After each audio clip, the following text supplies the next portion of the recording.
Hello दोस्तों, कैसे हैं आप लोग। उम्मीद करता हूँ सब घर में होंगे, सब ठीक होंगे, सब ज़बरदस्त होंगे। एक बहुत ही अच्छी खासी रिक्रूटमेंट आई हुई है उड़ीसा पब्लिक सर्विस कमीशन की। यहाँ पे असिस्टेंट एग्जीक्यूटिव इंजीनियर की सिविल इंजीनियरिंग में ग्रुप ए की पोस्ट है। उड़ीसा पंचायती राज इंजीनियरिंग सर्विसेज के अंतर्गत पंचायती राज ड्रिंकिंग वाटर डिपार्टमेंट में। लिंक आपको डिस्क्रिप्शन बॉक्स में मिल जाएगी opsc.gov.in। यहाँ पे जाके आप इस फॉर्म को भर सकते हैं, इसकी PDF को भी डाउनलोड कर सकते हैं।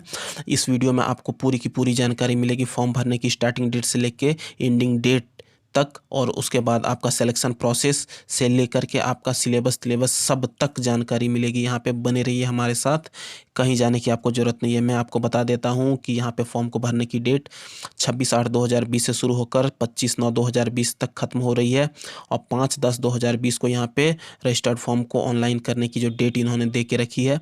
लेवल 12 के हिसाब से आपको यहाँ पे सैलरी मिलेगी 15,600 से लेकर 39,100। ग्रुप ए की पोस्ट है। पे बैंड 3 के हिसाब से यहाँ पे आपको JPSC वाली अभी जो रिक्रूटमेंट आई हुई, रिजल्ट आई हुई है, वो ग्रुप बी की पोस्ट है। वहाँ पे 9,300 से शुरू हो रहा था। उसके बाद आपको यहाँ पे और भी जानकारी मिलेगी। टोटल सीट 210 है। जनरल की सीट 105, 35 वुमेन की, SC/BC की 24, वुमेन की 8, SC की 34, वुमेन की 11, ST की 47, वुमेन की 16। उसके बाद यहाँ पे अलग अलग कैटेगरी की PH की इन्होंने दे के रखी हुई है। और उसके बाद यहाँ पे आप देख सकते हैं, तो यहाँ पे 0.33% जो है वुमेन के लिए रिजर्व्ड है। वहाँ पे post reserve for sport person, shall be for women sports person. उसके बाद आगे आप आते हैं तो 2 साल का प्रोबेशन पीरियड है। और यहाँ पे आपका यदि किसी कैटेगरी की फीमेल में सीट खाली रह जाता है तो उसकी जो मेल कैंडिडेट हैं उस कैटेगरी के, उनसे सीट भरा जाएगा। तो ये बहुत अच्छी बात है, आप भर सकते हैं। वुमेन वाली सीट को देख के गड़बड़ाइए नहीं, खाली रह जाती है तो मेन को लिया जाएगा। उसके बाद SC/ST के बीच में रिजर्वेशन का चेंजेस नहीं किया जाएगा, यानी कि SC में खाली है तो ST में भर दिया गया, ये यहाँ पे देख लीजिए। उसके बाद एजुकेशनल क्वालिफिकेशन, किसी भी AICTE अप्रूव्ड यूनिवर्सिटी से BTech की डिग्री होनी चाहिए। सिविल इंजीनियरिंग में एज यहाँ पे मिनिमम 21 साल, मैक्सिमम 32 साल रखी गई है। उसके बाद यहाँ पे एग्जामिनेशन फ़ी 500 रुपीज़ रखी गई है।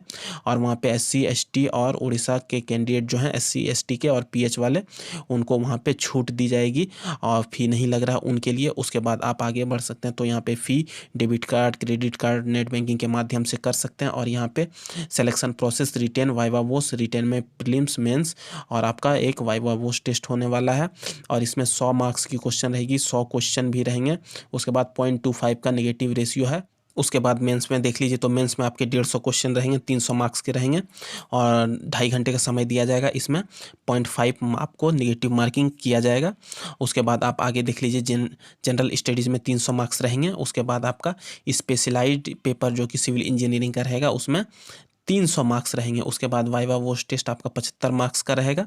उसके बाद यहाँ पे इन्होंने लिखी हुई है कि अलग अलग के लिए यहाँ पे मिनिमम क्वालिफाइंग मार्क्स तय की गई है। उसके बाद एग्जामिनेशन का सेंटर भुवनेश्वर, बालासोर, ब्रह्मपुर, संबलपुर में दिया गया है। आप फॉर्म को भरते समय भर सकते हैं। यहाँ पे एलिजिबिलिटी क्राइटेरिया की बात की जाए तो इंडियन सिटीजन होना चाहिए, good moral health, good mental condition होना चाहिए। उसके बाद यहाँ पे देख लीजिए, जो सबसे खतरनाक क्राइटेरिया लगाया है इन्होंने डिप्लोमेटिक वे में दूसरे स्टेट वाले को उड़ा देने का।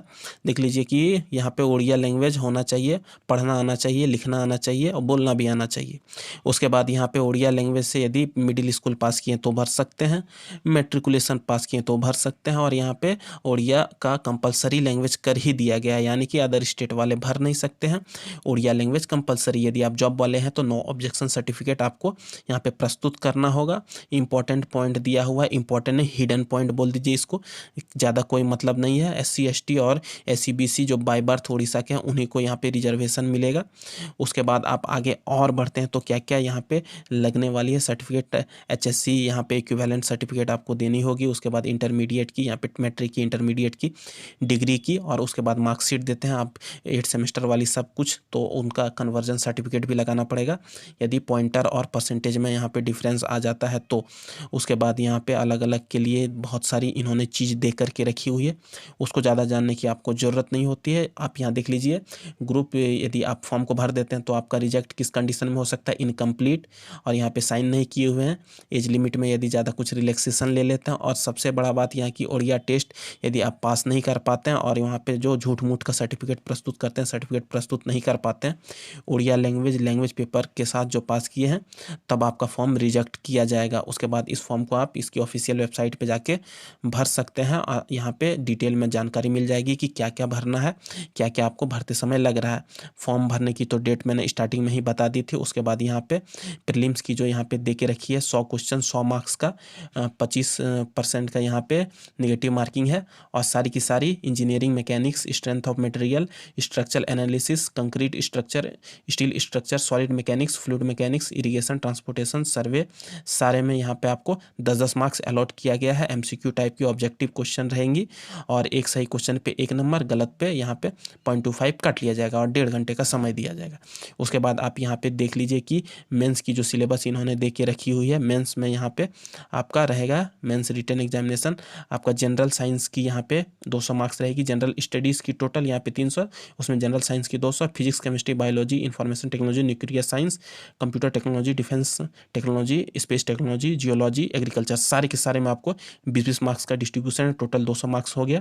उसके बाद जनरल अवेयरनेस की यहाँ पे 100 मार्क्स की है, इसमें आपका history of modern India and Indian culture है। उसके बाद इंडियन कल्चर यहाँ पे दिया हुआ है, उसमें आपका Indian culture, temple architecture of Orissa, यहाँ पे सब कुछ आपको मिलेगा। उसके बाद यहाँ पे geography of India will cover, यहाँ पे उड़ीसा का भी कवर किया हुआ ही है। उसके बाद इंडियन पॉलिटी आपको कवर है, वो आपको पढ़ लेना पड़ेगा। उसके बाद इंडिया एंड द वर्ल्ड, सारे के सारे ऊपर वाले में आपको 20-20 मार्क्स का डिस्ट्रीब्यूशन था, इसमें 10 मार्क्स का डिस्ट्रीब्यूशन है। इंडियन इकोनॉमी 10 मार्क्स का है।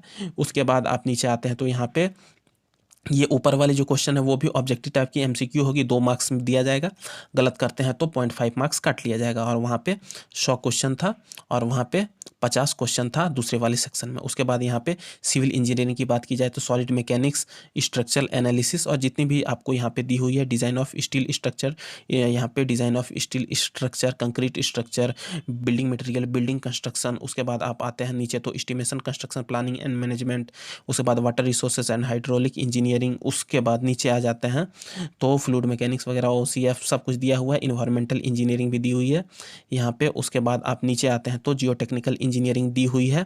उसके बाद यहाँ पे ट्रांसपोर्टेशन इंजीनियरिंग की भी सिलेबस इन्होंने दी के रखी हुई है, और आपका मार्क्स का डिस्ट्रीब्यूशन है, सब में 30-30 मार्क्स का डिस्ट्रीब्यूशन है। Solid mechanics, structural analysis, design of concrete structure, सिवाय सिर्फ आपका ट्रांसपोर्टेशन और सर्वेइंग में 20 और इसमें 10 ये मार्क्स का डिस्ट्रीब्यूशन है, बाकी सब में आपका 30-30 मार्क्स का डिस्ट्रीब्यूशन है।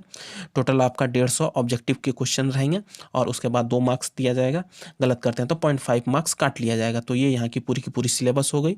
आई होप आपको वीडियो अच्छा लगा। कंक्लूजन यही है कि आप इस फॉर्म को भर दीजिए, यदि आप उड़िया वाले हैं तो आप इस फॉर्म को भर सकते हैं, और यदि आपके पास उड़िया का सर्टिफिकेट भी है तो आप इस फॉर्म को भर सकते हैं। अदर स्टेट वाले भरने के लिए एलिजिबल तो हो सकते हैं, लेकिन आप लोग उड़िया लैंग्वेज वाला पेपर कहाँ से लाइएगा, तो अदर स्टेट वाले तो ऐसे ही रिजेक्ट हो गए। कैसे देख लीजिए, डिप्लोमेटिक तरीके में दूसरे स्टेट वाले को इन्होंने पहले ही रिजेक्ट कर दिया, अपने स्टेट वाले को बेनिफिट दे दिया। तो ये यहाँ की एक प्रोसीड्योर है। उसके बाद आप इस फॉर्म को भर दीजिए यदि आप वहाँ से भरने के लिए एलिजिबल हैं तो। आई होप मैंने आपको बहुत सारी चीज़ इसमें बता दी, कोई कन्फ्यूज़न नहीं रहा होगा। इसके बाद भी कोई कन्फ्यूज़न है तो हमारे वीडियो कमेंट सेक्शन में कमेंट करिए। धन्यवाद। जय हिंद। वंदे मातरम। पढ़ते रहिए, बढ़ते रहिए।